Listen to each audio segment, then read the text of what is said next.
ꯃꯌꯥꯝꯕꯨ ꯊꯣꯏꯕꯤ ꯀꯩꯁꯥꯝꯅ ꯇꯔꯥꯝꯅ ꯑꯣꯛꯆꯕꯒ ꯂꯣꯏꯅꯅ ꯈꯨꯔꯨꯝꯖꯔꯤ꯫ ꯉꯁꯤꯁꯨ ꯃꯍꯧꯁꯥꯒꯨꯝ ꯃꯌꯥꯝꯒꯤꯗꯃꯛꯇ ꯅꯨꯡꯉꯥꯏꯔꯕ ꯐꯨꯡꯒꯥ ꯋꯥꯔꯤ ꯑꯃ ꯄꯨꯗꯨꯅ ꯂꯥꯛꯆꯔꯤ꯫ ꯋꯥꯔꯤ ꯑꯁꯤꯒꯤ ꯃꯃꯤꯡꯅ ꯑꯕꯣꯛꯀꯤ ꯋꯥꯔꯤ꯫ ꯋꯥꯔꯤ ꯑꯁꯤꯕꯨ ꯊꯥꯕꯤꯔꯛꯄꯅ ꯃꯥꯏꯄꯥꯛ ꯄꯤꯆꯅꯨ꯫ ꯋꯥꯔꯤ ꯑꯁꯤ ꯑꯩꯒꯤ ꯂꯥꯏꯔꯩꯄꯥꯛ ꯇꯥꯟꯈ꯭ꯔꯕꯤ ꯑꯕꯣꯛ ꯑꯗꯨꯒꯤ ꯃꯐꯝꯗ ꯃꯁꯨ ꯑꯩꯅ ꯀꯠꯆꯕ ꯋꯥꯔꯤꯅꯤ꯫ ꯋꯥꯔꯤ ꯑꯁꯤꯗ ꯍꯥꯏꯔꯣꯏꯗꯕ ꯋꯥ ꯍꯥꯏꯈꯤꯕ ꯌꯥꯎꯔꯕꯁꯨ ꯃꯌꯥꯝꯅ ꯉꯥꯛꯄꯤꯒꯅꯤ꯫ ꯍꯧꯖꯤꯛ ꯃꯌꯥꯝ ꯄꯨꯟꯅ ꯋꯥꯔꯤ ꯑꯁꯤ ꯇꯥꯃꯤꯟꯅꯔꯁꯤ꯫ ꯊꯥꯡꯒ ꯆꯤꯡꯈꯥ ꯀꯧꯕ ꯂꯩꯀꯥꯏ ꯑꯃꯗ ꯇꯣꯝꯕꯤ ꯀꯧꯕ ꯆꯍꯤ 5ꯃꯨꯛ ꯁꯨꯔꯛꯂꯕ ꯑꯉꯥꯡ ꯅꯨꯄꯤ ꯑꯃ ꯂꯩꯔꯝꯃꯤ꯫ ꯇꯣꯝꯕꯤꯒꯤ ꯃꯄꯥ ꯃꯃꯥꯗꯨ ꯂꯥꯡꯐꯩꯗ ꯂꯣꯛꯇꯥꯛ ꯄꯥꯠꯇ ꯁꯪꯗ ꯉꯥ ꯐꯥꯗꯨꯅ ꯂꯩꯈꯤꯔꯝꯃꯤ꯫ ꯃꯔꯝ ꯑꯗꯨꯅ ꯇꯣꯝꯕꯤ ꯃꯌꯨꯝꯗ ꯃꯕꯣꯛ ꯃꯄꯨꯒ ꯂꯩꯔꯝꯃꯤ꯫ ꯇꯣꯝꯕꯤꯅ, "ꯑꯕꯣꯛ, ꯑꯩ ꯆꯥꯛ ꯂꯥꯝꯃꯤ." ꯆꯥꯎꯕꯤꯅ, "ꯏꯁꯨ ꯇꯣꯝꯕꯤ, ꯅꯪꯕꯨ ꯌꯥꯝꯅ ꯂꯥꯝꯂꯕ꯭ꯔꯣ? ꯑꯕꯣꯛ ꯐꯠ ꯂꯥꯎꯅ ꯊꯣꯡꯂꯒꯦ." ꯑꯁꯤ ꯍꯥꯏꯗꯨꯅ ꯃꯁꯨꯅ ꯆꯥꯛ ꯂꯥꯝꯂꯦ ꯍꯥꯏꯕꯗꯨꯗ ꯆꯥꯎꯕꯤꯗꯨ ꯆꯥꯛ ꯃꯩ ꯊꯥꯡꯒꯠꯂꯝꯃꯤ꯫ ꯆꯥꯎꯕꯤꯅ ꯆꯥꯛ ꯊꯣꯡꯂꯤꯕꯗꯨꯒꯤ ꯅꯥꯀꯜꯗ ꯐꯛ ꯃꯆꯥ ꯑꯃꯗ ꯇꯣꯝꯕꯤꯗꯨ ꯐꯝꯂꯒ ꯃꯕꯣꯛꯅ ꯆꯥꯛ ꯊꯣꯡꯂꯤꯕꯗꯨ ꯌꯦꯡꯗꯨꯅ ꯂꯩꯔꯝꯃꯤ꯫ ꯆꯥꯎꯕꯤꯁꯨ ꯃꯁꯨꯅ ꯃꯅꯥꯛꯇ ꯂꯩꯕꯗꯨꯗ ꯆꯥꯛ ꯊꯣꯡꯅ ꯊꯣꯡꯅ ꯑꯇꯦꯟꯕ ꯋꯥꯔꯤ ꯑꯃ ꯂꯤꯕꯤꯔꯝꯃꯤ꯫ ꯑꯁꯨꯝ ꯇꯧꯅ ꯆꯥꯎꯕꯤꯅ ꯆꯥꯛ ꯊꯣꯡꯕ ꯂꯣꯏꯔꯒ ꯇꯣꯝꯕꯤꯗꯨ ꯃꯄꯨꯒ ꯃꯕꯣꯛꯀ ꯄꯨꯟꯅ ꯆꯥꯛ ꯆꯥꯃꯤꯟꯅꯔꯝꯃꯤ꯫ ꯇꯣꯝꯕꯤꯅ, "ꯑꯕꯣꯛ, ꯉꯥꯁꯤ ꯃꯔꯨ ꯃꯟꯕ ꯍꯩꯇꯔꯦ, ꯑꯃꯨꯛꯇ ꯃꯟꯕꯤꯌꯨ."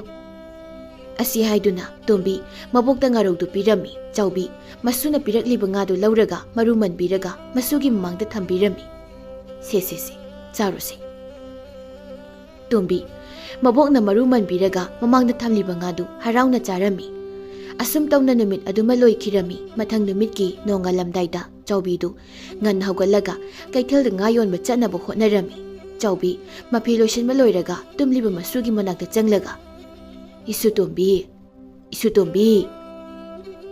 ꯇꯣꯝꯕꯤ ꯎꯏꯔꯨꯝ ꯃꯕꯣꯛꯅ ꯀꯧꯔꯤꯕꯗꯨ ꯈꯨꯝꯂꯝꯃꯤ꯫ "ꯑꯕꯣꯛ, ꯀꯩꯗꯧꯔꯒꯦ?" "ꯑꯕꯣꯛ ꯀꯩꯊꯦꯜ ꯆꯠꯂꯨꯈꯤꯒꯦ. ꯑꯌꯨꯛꯀꯤꯅꯦ, ꯙꯨꯛ ꯊꯥꯎꯃꯩ ꯀꯠꯂꯝꯃꯨꯀꯣ." "ꯍꯣꯏ ꯑꯕꯣꯛ."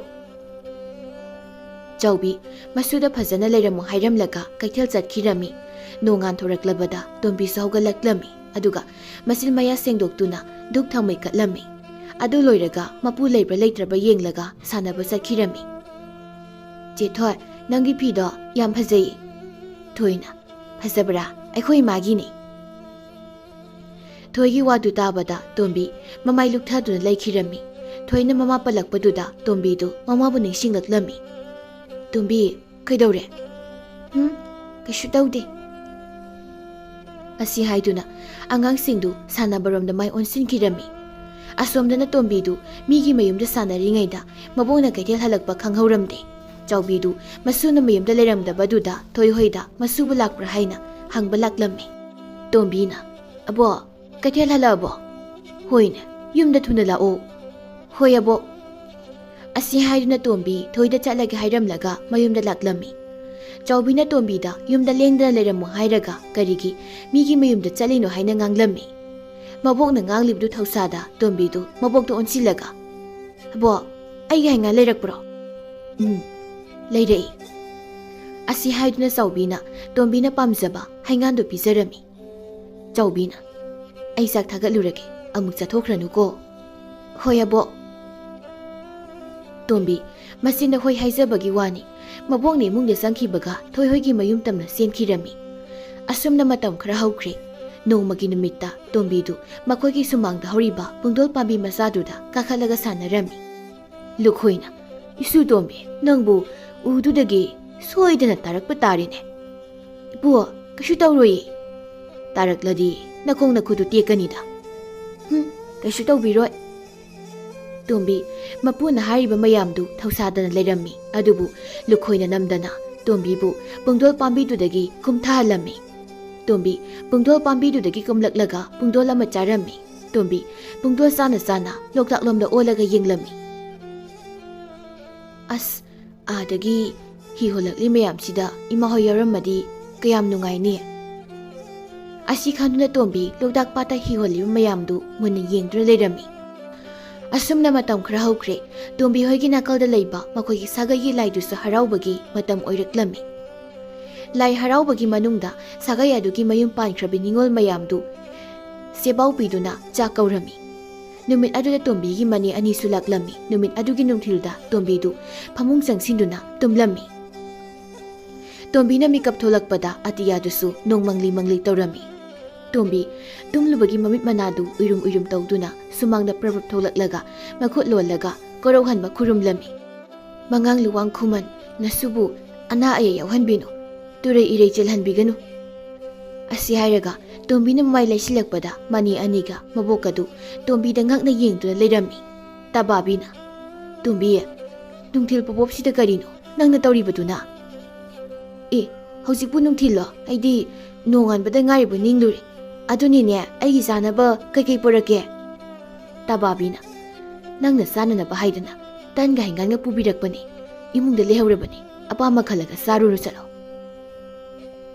ꯇꯣꯝꯕꯤ ꯃꯅꯦꯅ ꯆꯥꯅ ꯊꯛꯅꯕ ꯄꯨꯔꯛꯏ ꯇꯥꯕꯗ ꯍꯔꯥꯎꯅ ꯏꯃꯨꯡꯗ ꯆꯪꯈꯤꯔꯝꯃꯤ꯫ ꯅꯨꯃꯤꯠ ꯑꯗꯨꯒꯤ ꯅꯨꯃꯤꯗꯥꯡꯗꯨ ꯇꯣꯝꯕꯤ ꯅꯨꯡꯊꯤꯜꯗ ꯇꯨꯝꯁꯤꯜꯂꯨꯕꯒꯤ ꯇꯨꯝꯊꯕ ꯌꯥꯔꯝꯗ꯭ꯔꯦ꯫ ꯇꯣꯝꯕꯤꯅ, ꯑꯕꯣ, ꯋꯥꯔꯤ ꯂꯤꯕꯤꯌꯨ꯫ ꯍꯣꯏ ꯍꯣꯏ꯫ ꯑꯁꯤ ꯍꯥꯏꯗꯨꯅ ꯆꯥꯎꯕꯤꯅ ꯇꯣꯝꯕꯤꯗ ꯇꯞꯇꯥꯒꯤ ꯋꯥꯔꯤ ꯂꯤꯕꯤꯔꯝꯃꯤ꯫ ꯇꯣꯝꯕꯤ ꯋꯥꯔꯤꯗꯣ ꯁꯨꯝ ꯇꯥꯔꯝꯕꯗꯒꯤ ꯀꯥꯏꯅ ꯊꯪꯗꯗꯤ ꯇꯨꯝꯊꯈꯤꯔꯝꯃꯤ꯫ ꯑꯁꯨꯝ ꯇꯧꯅ ꯇꯣꯝꯕꯤꯅ ꯇꯨꯝꯕ ꯌꯥꯗꯕ ꯈꯨꯗꯤꯡ ꯆꯥꯎꯕꯤꯅ ꯋꯥꯔꯤ ꯍꯦꯛ ꯍꯦꯛ ꯂꯤꯕꯤꯗꯨꯅ ꯇꯣꯝꯕꯤꯕꯨ ꯇꯨꯝꯕ ꯁꯨꯝꯕꯤꯔꯝꯃꯤ꯫ ꯑꯁꯨꯝꯅ ꯃꯇꯝ ꯈꯔ ꯍꯧꯈ꯭ꯔꯦ꯫ ꯅꯣꯡꯃꯒꯤ ꯅꯨꯃꯤꯠꯇꯗꯤ ꯇꯣꯝꯕꯤꯒꯤ ꯃꯃꯥ ꯃꯄꯥ, ꯃꯃꯥꯕꯣꯛ, ꯃꯄꯟꯊꯧ, ꯃꯧꯄꯥ, ꯃꯅꯥꯎꯁꯤꯡ ꯄꯥꯠꯇꯒꯤ ꯀꯥꯔꯛꯇꯨꯅ ꯇꯣꯝꯕꯤꯒꯤ ꯌꯨꯝꯗꯨ ꯄꯨꯝꯂꯪ ꯂꯪꯂꯝꯃꯤ꯫ ꯇꯣꯝꯕꯤꯒꯤ ꯃꯧꯄꯥꯅ, ꯑꯕꯣ, ꯋꯥꯔꯤ ꯂꯤꯕꯤꯌꯨ꯫ ꯆꯥꯎꯕꯤꯅ, ꯏꯁꯨ ꯊꯣꯏꯕ, ꯑꯕꯣꯛ ꯊꯕꯛ ꯇꯧꯔꯤꯅꯦ, ꯀꯣꯟꯅ ꯂꯤꯕꯤꯒꯦ꯫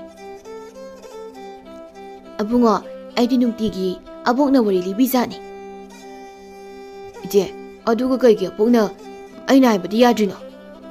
ꯃꯤ ꯑꯕꯣꯛ ꯊꯕꯛ ꯆꯤꯟꯕꯒꯤ ꯑꯣꯏꯔꯤꯅꯤ ꯀꯩꯅꯣ꯫ ꯊꯕꯛ ꯂꯣꯏꯔꯀꯥꯟꯗ ꯂꯤꯕꯤꯁꯅꯤ, ꯑꯗꯨꯒꯤ ꯁꯔꯨꯛ ꯁꯥꯟꯅꯔꯨꯁꯤ ꯂꯥꯛꯑꯣ꯫ ꯑꯁꯤ ꯍꯥꯏꯗꯨꯅ ꯇꯣꯝꯕꯤꯅ ꯃꯧꯄ꯭ꯋꯥ ꯃꯅꯥꯎꯁꯤꯡꯕꯨ ꯂꯨꯆꯤꯡꯗꯨꯅ ꯁꯥꯟꯅꯔꯝꯃꯤ꯫ ꯃꯊꯪꯒꯤ ꯅꯨꯃꯤꯠꯇ ꯇꯣꯝꯕꯤꯒꯤ ꯃꯃꯥ ꯃꯄꯥ, ꯃꯃꯥꯕꯣꯛ, ꯃꯄꯟꯊꯧ, ꯃꯧꯄ꯭ꯋꯥ, ꯃꯅꯥꯎꯁꯤꯡꯗꯨ ꯄꯥꯠꯇ ꯑꯃꯨꯛ ꯀꯨꯝꯈꯤꯔꯝꯃꯤ꯫ ꯇꯣꯝꯕꯤ ꯃꯈꯣꯏ ꯃꯌꯥꯝꯗꯨ ꯑꯃꯨꯛ ꯆꯠꯈꯤꯕꯗꯨꯗ ꯌꯥꯝꯅ ꯅꯨꯡꯉꯥꯏꯖꯔꯝꯗꯦ꯫ ꯆꯥꯎꯕꯤꯅ, ꯏꯁꯨ ꯇꯣꯝꯕꯤ, ꯏꯁꯨꯕꯨ ꯀꯞꯅꯤꯡꯂꯤꯕ꯭ꯔꯅꯦ?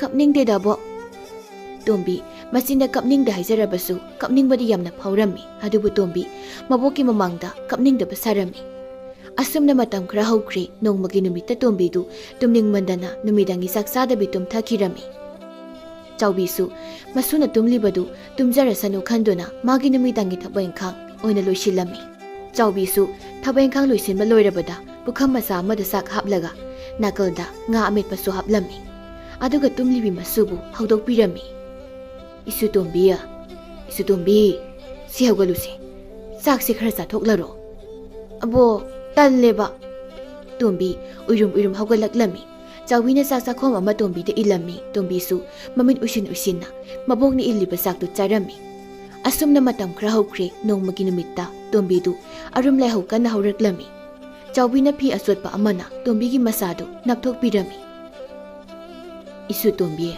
ꯁꯤ ꯆꯥꯛꯁꯤ ꯈꯖꯤꯛꯇꯪ ꯑꯣꯏꯔꯕꯁꯨ ꯆꯥꯁꯤꯁꯦ꯫ ꯑꯕꯣ, ꯑꯩ ꯀꯩꯝ ꯆꯥꯅꯤꯡꯗꯤꯌꯦ꯫ ꯑꯗꯨ ꯑꯣꯏꯔꯕꯁꯨ ꯁꯤ ꯆꯥꯛꯈꯨꯝ 3ꯗ ꯑꯣꯏꯔꯕꯁꯨꯅꯦ, ꯆꯥꯁꯤꯜꯂꯨ ꯏꯁꯨꯁꯤꯗꯤ꯫ ꯑꯁꯤ ꯍꯥꯏꯗꯨꯅ ꯆꯥꯎꯕꯤꯅ ꯇꯣꯝꯕꯤꯕꯨ ꯆꯥꯛ ꯏꯟꯕꯤꯔꯝꯃꯤ꯫ ꯇꯣꯝꯕꯤ ꯆꯥꯛꯈꯨꯝ 3 ꯆꯥꯔꯕ ꯇꯨꯡꯗ ꯆꯥꯅꯤꯡꯗ꯭ꯔꯦ ꯍꯥꯏꯗꯨꯅ ꯆꯥꯕ ꯇꯣꯛꯈꯤꯔꯝꯃꯤ꯫ ꯑꯕꯣꯛꯅꯦ, ꯀꯣꯜꯂꯤꯛꯁꯤꯡꯁꯦ ꯑꯃꯨꯛꯇ ꯐꯦꯡꯂꯨꯈꯤꯒꯦ, ꯑꯗꯨꯒ ꯄꯨꯟꯅ ꯇꯨꯝꯂꯁꯤꯀꯣ꯫ ꯑꯁꯤ ꯍꯥꯏꯗꯨꯅ ꯆꯥꯎꯕꯤ ꯀꯣꯜꯂꯤꯛꯁꯤꯡꯗꯨ ꯄꯨꯊꯣꯛꯇꯨꯅ ꯊꯣꯛꯈꯤꯔꯝꯃꯤ꯫ ꯇꯣꯝꯕꯤꯁꯨ ꯃꯁꯥꯗꯨ ꯏꯁꯣꯟ ꯁꯣꯟꯅ ꯐꯃꯨꯡꯗ ꯍꯤꯞꯇꯨꯅ ꯂꯩꯍꯧꯔꯝꯃꯤ꯫ ꯑꯕꯣꯛꯅ ꯑꯩꯒꯤꯗꯃꯛ ꯋꯥꯅ ꯍꯣꯠꯅꯔꯤꯁꯦ ꯏꯃꯥ ꯂꯩꯔꯝꯃꯗꯤ ꯏꯃꯥꯅ ꯂꯣꯏꯅ ꯇꯧꯔꯝꯒꯅꯤꯀꯣ꯫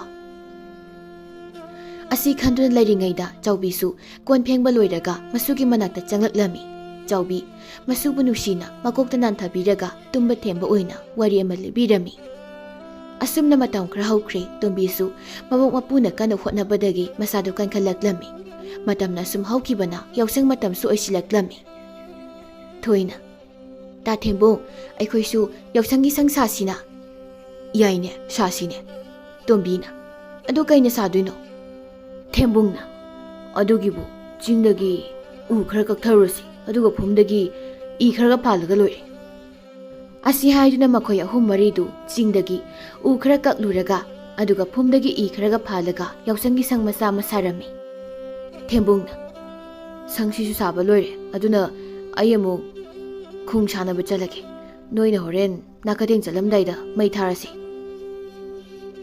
ꯑꯁꯤ ꯍꯥꯏꯗꯨꯅ ꯊꯦꯝꯕꯨꯡꯗꯨ ꯈꯣꯡ ꯁꯥꯟꯅꯕ ꯆꯠꯈꯤꯔꯝꯃꯤ꯫ ꯇꯣꯝꯕꯤ ꯍꯣꯏꯁꯨ ꯃꯅꯥ ꯃꯁꯤꯡ ꯍꯦꯛꯇꯨꯅ ꯁꯥꯟꯅꯔꯒ ꯂꯩꯍꯧꯔꯝꯃꯤ꯫ ꯅꯨꯃꯤꯗꯥꯡ ꯋꯥꯏꯔꯝꯒꯤ ꯃꯇꯝ ꯑꯣꯏꯔꯛꯂꯕꯗ ꯇꯣꯝꯕꯤꯗꯨ ꯅꯥꯀꯗꯦꯡ ꯆꯠꯅꯕ ꯍꯥꯏꯗꯨꯅ ꯃꯐꯤ ꯂꯣꯏꯁꯤꯜꯂꯝꯃꯤ꯫ ꯊꯣꯏꯅ, ꯇꯣꯝꯕꯤ ꯅꯥꯀꯗꯦꯡ ꯆꯠꯂꯁꯤ ꯂꯥꯛꯑꯣ꯫ ꯍꯣꯏ ꯆꯦ ꯊꯣꯏ꯫ ꯑꯁꯨꯝꯅ ꯌꯥꯎꯁꯪ ꯃꯩ ꯊꯥꯕ ꯅꯨꯃꯤꯠꯇꯨ ꯇꯣꯝꯕꯤ ꯃꯃꯥꯟꯅꯕꯤ ꯈꯔꯒ ꯃꯈꯣꯏꯒꯤ ꯂꯩꯀꯥꯏꯒꯤ ꯌꯨꯝꯊꯣꯡ ꯈꯨꯗꯤꯡꯗ ꯅꯥꯀꯗꯦꯡ ꯆꯠꯂꯝꯃꯤ꯫ ꯃꯌꯥꯝꯗꯨ ꯅꯥꯀꯗꯦꯡ ꯂꯣꯏꯔꯛꯄꯗ ꯄꯨꯡ ꯃꯝꯂꯝꯃꯤ꯫ ꯑꯗꯨꯅ ꯃꯈꯣꯏ ꯃꯌꯥꯝꯗꯨ ꯃꯌꯨꯝ ꯃꯌꯨꯝꯗ ꯆꯪꯅꯈꯤꯔꯝꯃꯤ꯫ ꯃꯊꯪꯒꯤ ꯑꯌꯨꯛꯇ ꯇꯣꯝꯕꯤ ꯑꯃꯗꯤ ꯃꯃꯥꯟꯅꯕꯤ ꯑꯍꯨꯝ ꯃꯔꯤꯗꯨ ꯄꯨꯈ꯭ꯔꯤ ꯃꯄꯥꯟꯗ ꯀꯨꯝꯂꯛꯄꯗ ꯃꯈꯣꯏꯅ ꯉꯔꯥꯡ ꯁꯥꯈꯤꯕ ꯁꯪ ꯃꯆꯥꯗꯨ ꯊꯦꯡꯅꯔꯝꯃꯤ꯫ ꯇꯣꯝꯕꯤꯅ, ꯑꯌꯥ, ꯑꯩꯈꯣꯏꯗꯤ ꯉꯔꯥꯡ ꯀꯥꯎꯗꯅ ꯁꯪꯁꯦ ꯃꯩ ꯊꯥꯍꯧꯗ꯭ꯔꯦ, ꯀꯃꯥꯏ ꯇꯧꯅꯤ ꯁꯤꯗꯤ?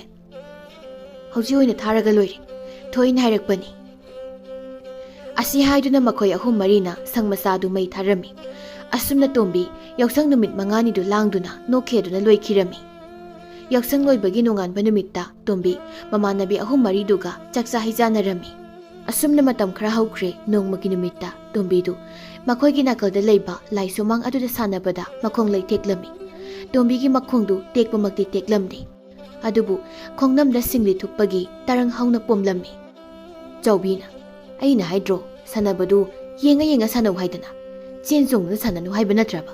ꯍꯥ? ꯉꯁꯤꯒꯤꯗꯤ ꯊꯦꯡꯂꯦ, ꯍꯌꯦꯡ ꯑꯌꯨꯛ ꯉꯟꯇꯥꯅꯅꯦ ꯃꯃꯥꯡꯗ ꯇꯥꯃꯨꯒꯤꯗ ꯆꯠꯂꯁꯤ꯫ ꯃꯊꯪꯒꯤ ꯑꯌꯨꯛꯇ ꯆꯥꯎꯕꯤꯅ ꯇꯣꯝꯕꯤꯕꯨ ꯄꯣꯕꯤꯔꯒ ꯇꯥꯃꯨꯒꯤꯗ ꯄꯨꯕꯤꯔꯝꯃꯤ꯫ ꯇꯥꯃꯨꯅ ꯇꯣꯝꯕꯤꯒꯤ ꯇꯔꯪ ꯍꯧꯅ ꯄꯣꯝꯂꯤꯕ ꯃꯈꯣꯡꯗꯨꯗ ꯄꯥꯏꯕꯣꯏ ꯀꯩꯕꯣꯏ ꯇꯧꯔꯝꯃꯤ꯫ ꯇꯥꯃꯨꯅ, ꯏꯁꯨ ꯏꯕꯦꯝꯃ, ꯁꯤ ꯅꯥꯕ꯭ꯔꯥ? ꯅꯥꯗꯦ꯫ ꯁꯤꯗꯤ ꯅꯥꯕ꯭ꯔꯥ? ꯑꯩꯃ, ꯅꯥꯏꯌꯦ, ꯑꯗꯨꯗꯤ ꯅꯥꯏꯌꯦ꯫ ꯇꯥꯃꯨ ꯇꯣꯝꯕꯤꯅ ꯅꯥꯏ ꯍꯥꯏꯔꯤꯕ ꯃꯐꯝ ꯑꯗꯨꯗ ꯁꯤꯡꯂꯤ ꯂꯣꯟꯁꯤꯟꯅꯗꯨꯅ ꯂꯩꯔꯤꯕꯗꯨ ꯃꯈꯨꯠꯅ ꯁꯦꯝꯂꯝꯃꯤ꯫ ꯑꯁꯨꯝ ꯇꯧꯅ ꯇꯣꯝꯕꯤꯗꯨ ꯃꯕꯣꯛ ꯆꯥꯎꯕꯤꯅ ꯄꯣꯔꯒ ꯃꯌꯨꯝꯗ ꯍꯜꯂꯛꯂꯝꯃꯤ꯫ ꯑꯁꯨꯝꯅ ꯃꯇꯝ ꯈꯔ ꯍꯧꯈ꯭ꯔꯦ꯫ ꯅꯣꯡꯃꯒꯤ ꯅꯨꯃꯤꯠꯇ ꯇꯣꯝꯕꯤꯒꯤ ꯃꯅꯦ ꯑꯅꯤꯗꯨ ꯁꯤꯗꯥ ꯊꯤꯟꯕꯅꯤ ꯍꯥꯏꯗꯨꯅ ꯑꯆꯥ ꯑꯊꯛ ꯀꯌꯥ ꯄꯨꯗꯨꯅ ꯂꯥꯛꯂꯝꯃꯤ꯫ ꯇꯣꯝꯕꯤꯅ, ꯅꯤꯅꯦ, ꯉꯁꯤꯗꯤ ꯑꯍꯤꯡ ꯂꯦꯛꯈ꯭ꯔꯣꯗꯅ, ꯍꯌꯦꯡ ꯅꯣꯡꯉꯥꯜꯂꯒ ꯑꯣꯏꯅ ꯍꯜꯂꯛꯑꯣ꯫ ꯇꯥꯕꯥꯕꯤꯅ, ꯇꯣꯝꯕꯤ ꯉꯁꯤꯗꯤ ꯅꯨꯡꯉꯥꯏꯇꯦ, ꯂꯦꯛꯂꯁꯨ ꯅꯣꯡꯃ ꯂꯦꯛꯀꯦ, ꯉꯁꯤ ꯀꯣꯛ ꯂꯦꯛꯑꯁꯨ ꯌꯥꯕꯁꯤꯗ꯫ ꯅꯨꯃꯤꯠꯇꯨꯃ ꯅꯤꯉꯣꯜ ꯑꯅꯤꯗꯨꯒ ꯂꯣꯏꯅꯅ ꯇꯣꯝꯕꯤ, ꯃꯕꯣꯛ, ꯃꯄꯨ ꯃꯈꯣꯏ ꯃꯌꯥꯝꯗꯨ ꯍꯔꯥꯎ ꯍꯔꯥꯎꯅ ꯑꯔꯩꯕ ꯏꯟꯁꯥꯡ ꯊꯣꯡꯗꯨꯅ ꯆꯥꯃꯤꯟꯅꯔꯝꯃꯤ꯫ ꯇꯣꯝꯕꯤꯒꯤ ꯃꯄꯨꯗꯤ ꯅꯤꯉꯣꯜꯅ ꯃꯄꯥꯝꯗ ꯂꯥꯛꯂꯒ ꯀꯨꯏꯅ ꯂꯩꯕꯁꯤ ꯌꯥꯝ ꯄꯥꯝꯂꯝꯗꯦ꯫ ꯅꯨꯡꯊꯤꯜꯒꯤ ꯅꯨꯃꯤꯠ ꯂꯩꯊꯔꯛꯄ ꯃꯇꯝ ꯑꯣꯏꯔꯛꯄꯗꯨꯗ ꯂꯨꯈꯣꯏꯅ, ꯍꯩ ꯅꯨꯄꯤ, ꯅꯆꯥꯅꯨꯄꯤ ꯑꯅꯤꯗꯨꯕꯨ ꯍꯟꯕ ꯌꯥꯗ꯭ꯔꯤ ꯍꯥꯏꯕ꯭ꯔꯣ? ꯅꯨꯄꯥ ꯃꯌꯨꯝꯅ ꯋꯥ ꯉꯥꯡꯕꯗꯣ ꯑꯩ ꯄꯥꯝꯗꯦꯀꯣ꯫ ꯍꯣ, ꯃꯄꯣꯠ ꯃꯆꯩ ꯂꯣꯏꯁꯤꯟꯅꯔꯤꯌꯦ, ꯍꯜꯂꯅꯤ꯫ ꯑꯁꯤ ꯍꯥꯏꯗꯨꯅ ꯆꯥꯎꯕꯤ ꯃꯆꯥ ꯅꯤꯉꯣꯜ ꯑꯅꯤꯒꯤ ꯃꯅꯥꯛꯇ ꯂꯥꯛꯇꯨꯅ ꯋꯥ ꯃꯦꯜꯂꯝꯃꯤ꯫ ꯅꯤꯉꯣꯜ ꯑꯅꯤꯗꯨꯁꯨ ꯃꯄꯥꯕꯨ ꯀꯤꯅ ꯆꯠꯄꯅ ꯊꯨꯅ ꯃꯄꯣꯠ ꯃꯆꯩ ꯂꯣꯏꯁꯤꯟꯅꯔꯝꯃꯤ꯫ ꯇꯣꯝꯕꯤꯅ, ꯅꯤꯅꯦ, ꯅꯣꯏ ꯍꯜꯂꯒꯦ ꯍꯥꯏꯔꯣ? ꯉꯁꯤꯒꯤꯗꯤ ꯍꯜꯂꯒꯦ꯫ ꯑꯁꯨꯝꯅ ꯅꯤꯉꯣꯜ ꯑꯅꯤꯗꯨꯁꯨ ꯍꯟꯈꯤꯔꯝꯃꯤ꯫ ꯇꯣꯝꯕꯤ ꯃꯅꯦ ꯑꯅꯤꯅ ꯆꯠꯈꯤꯕꯗꯨ ꯇꯨꯃꯤꯟꯅ ꯌꯦꯡꯗꯨꯅ ꯂꯩꯍꯧꯔꯝꯃꯤ꯫ ꯑꯁꯨꯝꯅ ꯃꯇꯝ ꯈꯔ ꯑꯃꯨꯛ ꯍꯧꯈꯤꯕꯅ ꯃꯦꯔꯥ ꯊꯥꯁꯨ ꯌꯧꯔꯛꯂꯝꯃꯤ꯫ ꯃꯦꯔꯥꯒꯤ ꯃꯉꯥꯅꯤ ꯄꯥꯟꯕ ꯅꯨꯃꯤꯠ ꯑꯗꯨꯗ ꯄꯥꯟꯊꯣꯏꯕꯤ ꯏꯃꯥꯒꯤ ꯂꯥꯏ ꯏꯍꯧꯕ ꯅꯨꯃꯤꯠ ꯑꯣꯏꯔꯝꯃꯤ꯫ ꯑꯁꯨꯝꯅ ꯂꯥꯏ ꯍꯔꯥꯎꯔꯛꯄꯅ ꯃꯦꯔꯥꯒꯤ 11ꯅꯤ ꯄꯥꯟꯕ ꯅꯨꯃꯤꯠ ꯑꯗꯨꯗ ꯊꯧꯅꯤ ꯅꯨꯃꯤꯠ ꯑꯣꯏꯔꯝꯃꯤ꯫ ꯆꯥꯎꯕꯤꯅ, ꯏꯁꯨ ꯇꯣꯝꯕꯤ, ꯏꯔꯨꯖꯊꯣꯛꯅꯕ ꯇꯧꯔꯁꯤ, ꯍꯣꯔꯦꯟꯗꯤ ꯊꯧꯅꯤꯒꯤ ꯆꯥꯛ ꯆꯥꯔꯨꯒꯗꯧꯔꯤꯕꯅꯤ꯫ ꯍꯣꯏ ꯑꯕꯣꯛ꯫ ꯑꯁꯤ ꯍꯥꯏꯗꯨꯅ ꯇꯣꯝꯕꯤ ꯄꯥꯠ ꯃꯄꯥꯟꯗ ꯁꯥꯕ ꯊꯣꯡꯒ꯭ꯔꯥꯗꯨꯗ ꯏꯔꯨꯖꯔꯝꯃꯤ꯫ ꯇꯣꯝꯕꯤꯅ ꯊꯣꯡꯒ꯭ꯔꯥꯗꯨꯗ ꯏꯔꯨꯖꯕꯗꯨ ꯂꯨꯈꯣꯏꯅ ꯏꯃꯨꯡꯗꯒꯤ ꯊꯣꯛꯂꯛꯄꯗ ꯎꯔꯝꯃꯤ꯫ ꯍꯩ ꯅꯨꯄꯤ, ꯀꯔꯤꯒꯤꯅꯣ ꯑꯉꯥꯡꯁꯤ ꯊꯣꯡꯒ꯭ꯔꯥꯁꯤꯗ ꯀꯨꯝꯍꯜꯂꯤꯕꯁꯦ? ꯍꯥ? ꯍꯩꯃ, ꯃꯥꯗꯤ ꯑꯗꯨꯗ ꯀꯩꯗꯧꯔꯝꯂꯤꯕ?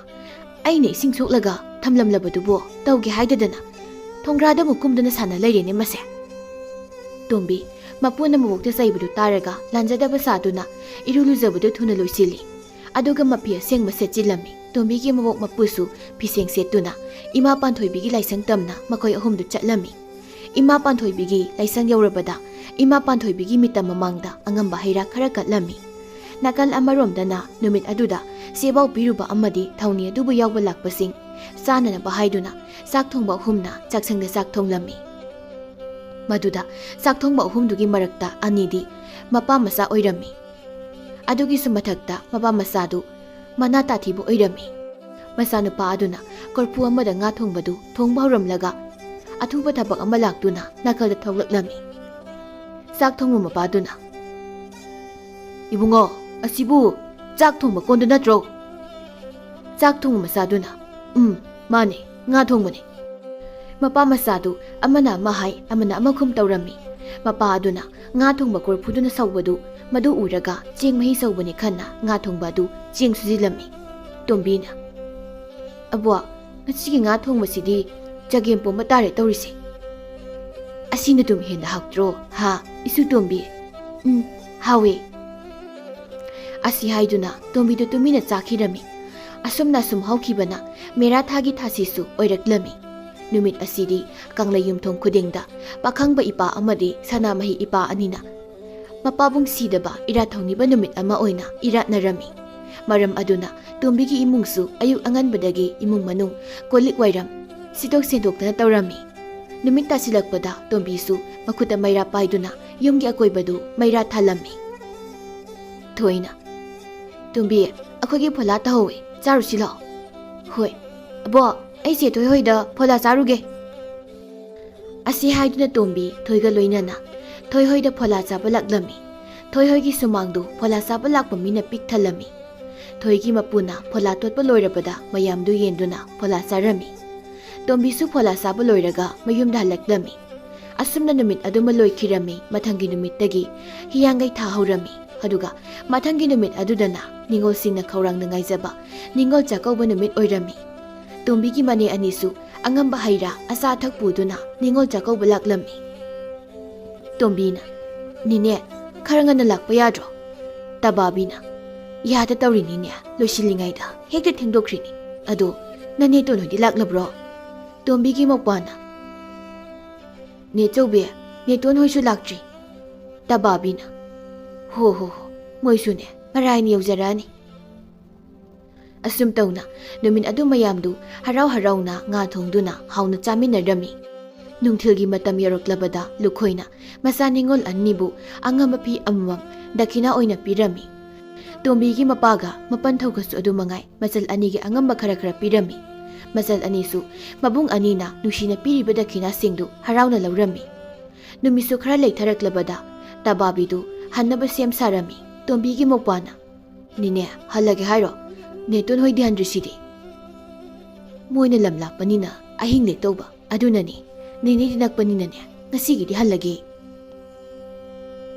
Asi haiduna tababi mapot masay loisinduna mayumda hankirami. Asumna matam khara haukre laibak thiba thaudok amadagi loktak pata leiba sangsing loina mai tharami. Sangda leiba yadabadagi tombigi mama mapa mama bok mapanthau mopa manausing loina yumda karaktuna leirami. Madudagi tombigi isik-sikpa yumdu punglang-langlami matamdu kalentha changlakpa matam oirami. Hainaw na mapandagi mahi olakpa matam oirami. Tombigi maupa manausingna makoigi sumangna paliba hainaw adugi mahi onbada ngariba hainawdu heklaga saba haurami.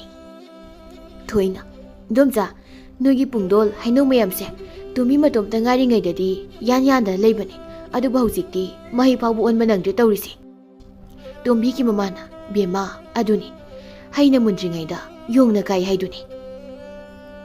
Thoina haisu haibani nakoigi yumse nakoina pata leringai matamdadi pungchik-chik ammani aduba hujikti kaino punglang-langi tawrisi. Bema aduni napuga napokase makok ngauramani. Tombigi mapana kaino noina sanai warido. Thoina masinaba kupsi kupligai yaudana. Tombigi maboka mapugadu mama bok mapantaw hoiga chaminarami. Tombigi mama mapana tongana charami adubu chawbina nungti numit khudingi chak chaba khuding tombibu hehek kaurami. Nungmusu chawbidu chak charamdaida tombibu kauraklami. Isu tombi Su tombi chak charasi lao. Hoyabo Tombigi mama bokna Tombiya noibu sak sakradaine. Chare aduisu abuka chanaba haiduna ai khara charaga toi adugini. Asumna matam khara haukraba matung Tombigi mama pokpa maboktu ahal oisilakpagi yamna sonjilaklami. Maram aduna Tombigi mamana mabokna chaningi haiba mathelu koi hehek thonglaga langlaga Tombigi mamagi mapamda thilami. Tombina Abwa imana abokna chaningba matheldo hairo haibani. Imana thonglaga thilakena hayowi. Mama pok mabok aduna haujikpu haina karibo chaningba phawgadoribano namado thilaktrasu yarni hayo. Hoyabo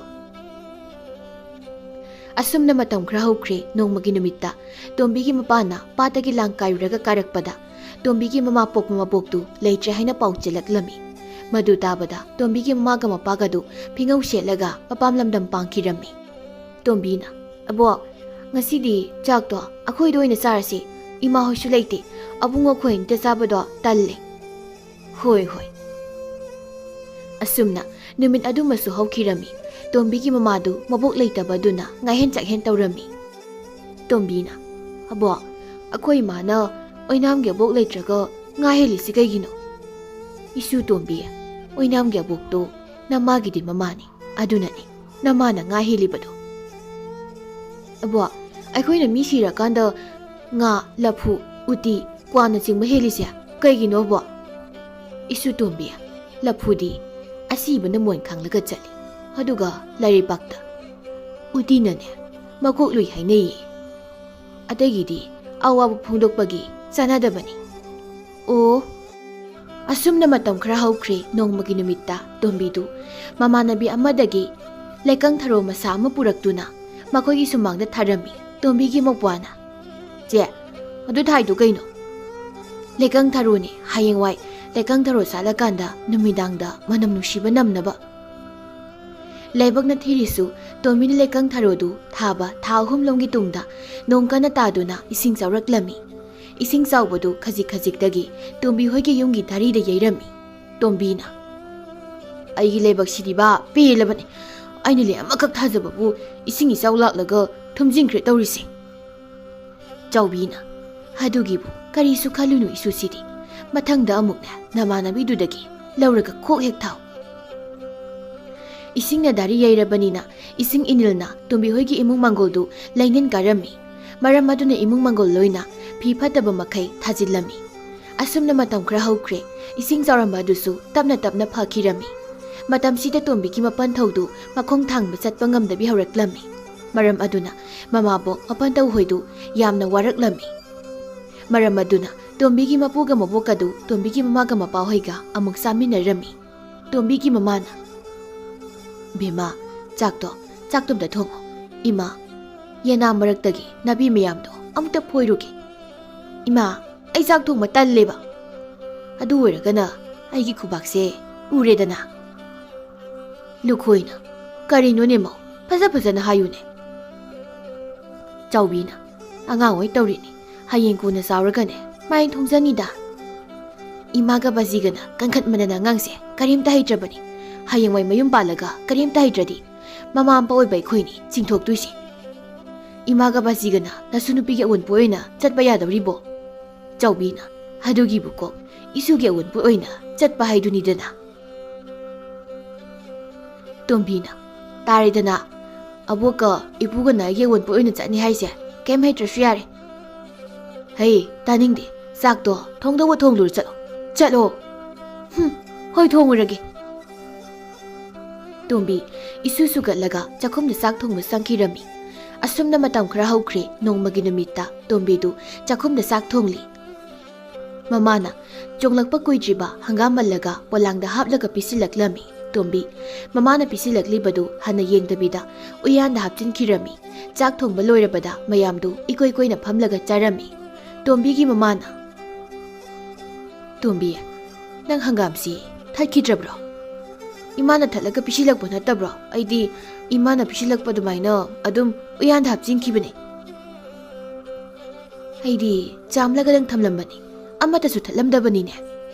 ꯆꯥꯎꯕꯤꯅ "ꯍꯦꯔꯥ, ꯊꯠꯄ꯭ꯔꯥ ꯊꯠꯇꯕ꯭ꯔꯥ, ꯑꯁꯨꯛ ꯍꯥꯎꯔꯤꯁꯤꯗꯤ ꯑꯗꯨꯝ ꯄꯪꯆꯥ ꯃꯆꯥꯎꯗ."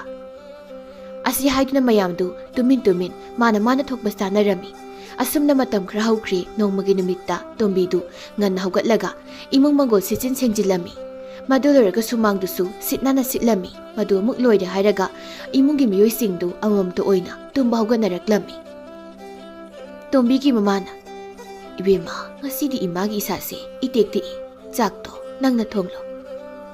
ꯑꯩꯅ ꯉꯁꯥꯏꯗꯒꯤ ꯃꯣꯏ ꯃꯌꯥꯝꯁꯦ ꯍꯧꯒꯠꯇ꯭ꯔꯤꯉꯩꯗꯒꯤ ꯑꯁꯨꯛ ꯋꯥꯅ ꯍꯣꯠꯅꯕꯤꯔꯤꯁꯤꯗ ꯆꯥꯛꯃꯨꯛ ꯊꯣꯡꯉꯨ ꯍꯥꯏꯔꯛꯏꯅꯦ."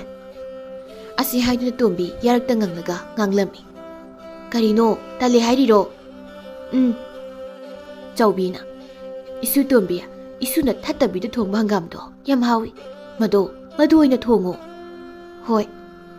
Tombi mabokna mana thongba hawi haibaduda harauduna chaktu thonglammi asumna matam khra haukhre itha thajadana saubidu akanba laina amana naba hauraklammi Tombina ima abokse maibana phaba ngamlaroi haibro ngamlaroi hai kariya abokpo Tombi mabok saubidu phaba ngamlaroi tabada yamna nungai jaramde mahak asangma matam chuppada maboki manaktada lengdana leirami asumna matam khra haukhre chaubigi masadu phagatpagi mami taramde abo aisak thonglurage kari sang thonguge isuna hangam thongbado yamna hawbani hangam oina thongo hoi abo Tombi chakhumna sak thonglibadu maboki khanbada khoijangna thongma ngamlamde asumna matam khra haukhre chaubigi masadu pibam yamna sokchilaklami maram aduna masa ningol anibusu kaurami Tombi mabokna wana khangli mataudu ubada thamoy yamna kairami aduna Tombi maboki manakta changma ngamlamde chaubina isu Tombi do kaidauragene handak mana igi nakta sukjang janglaktribasibo ima nasu nupido phi khra suhobani adu loiraga thajilaki Tombi gi mamana Tombi da mabokna mabu soli haina tamlami madu tabada Tombi lona kaplami adubu mamana di karisu hairamde Tombi mabokna soli tabada tasing nungai jade adubu maboki manakta changbagi pangaldi mahaki mafumda leiramde asumna numin adum masu haukirami matangi ayukta maneto na Tombi da mabokna sar u hai haiduna maboki phanek pirol khara pirami Tombi phanek pirol mayamdu hudengda hapchilaga hi hondoklaga loktak pata surami Tombi na phi sururaga hanjilakpada makogi imungdu kapna launa taunarami Tombi hidu hi thangpamda thanglaga prap mayumda chensilaklami matamduda chaubigi thawa yaudraba hakjangdu mangolda phi angauba amana kuptuna leirami Tombi na abo kainu nang tawrisibo abok nang leitradi ai kanaga lehautuino abok nang chakino bo Tombi maboki thawa yaudraba hakjangdu kolaga mabokbu kauduna kaplami Tombi asum kaplambadagi wakhalna manglaga lemaida haithakirami madu ubada leikaigi ahal kharana Tombibu imungda pusinduna lawaida ising thabirami asum tauna chaubigi asiba masadu poloina bahaiduna pukhirami ngayak leiraga Tombisu wakhal taraklami abo nupi amana bema nangna sadu kaisu tawdrabra ine abokti Bema, naboki asiba masado poloina bagi mangda pukre Tombi nupi adugi wadu tabada mabukpu kauduna kaplami leikaigi ahal khaidu Tombigi mataudu uraga nungai jaramde ahal kharanasu Tombibu themjinbirami asumna sum haukibana chaubigi mangani lehusu tamkhirami imung aduda tilamba miyamsu tapna hanthakirami Tombi haina miyam tilingai dadi mayamge awat apa pitok pisin taunabu honari da masadu khanjin masanglamde adubu mayam chanakraba tungdadi mabobu ningsingba asum helaklami abo karigino nangna sukthuna aibu thadokduna jakrisibo asuk sanglabu punsise aigi karamni hengautuina abo nangna jakrisi karigino abo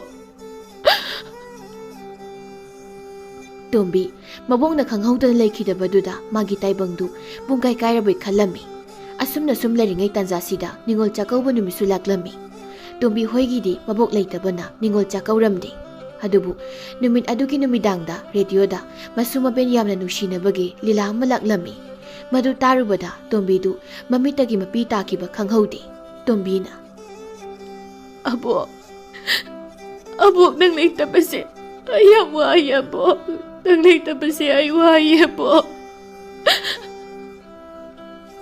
Tombi asumna maboki wakhalda lupsin behenjin badagi jagani thakani haiba kawraklami maduna maram oiraga Tombidu yamna kana naraklami Bema nazanupido akhang ahigak tanadro asumna masuma ben yamna nushinabase ama leitaba yawada kudung inba yawi hainabani ko Tombigi mamana Singba ije haibu kuthi nungdi yengbana hadoi jala ngasi haiduna Tombiगी mamadu panji amada Tombigi kuthidu yenglammi laibak phaba haigadra laibak thiba haigadra Tombidu chahi matangi ana ekan matamsu oirami Tombidu masadu yamna sokchille adubu akhang ahi tanasi haibadi yaramde kaishu tawde haiduna aduma khumlammi Tombigi mamana ibungo ijanbi ija amaso singam nangamdana sikre nasi sina karigumba patanungda thoklabadi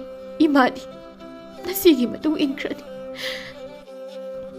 Tombi mamagi wadu tabada thamoi kaiba haibadu oire Tombi hingbagi wakhaldagi mami lapna lairabadu mamagi waduda hingningba pharaklami Tombigi wakhalda ima hingbase wakhaldagi lapna lairabani nacha aibu imana adu yamna nungsiriba karigino phari ai imagi khallaga kasigi awabana thalaba taibang asigi awaba pumba khanglaga ai hinglagi adubu abo nangi nungsiba dahakna libikhiba kauba ngamdraba wari kayado aigi thamoi aigi wakhalda kanasu khangandana ai lotuna thamkrage ko abo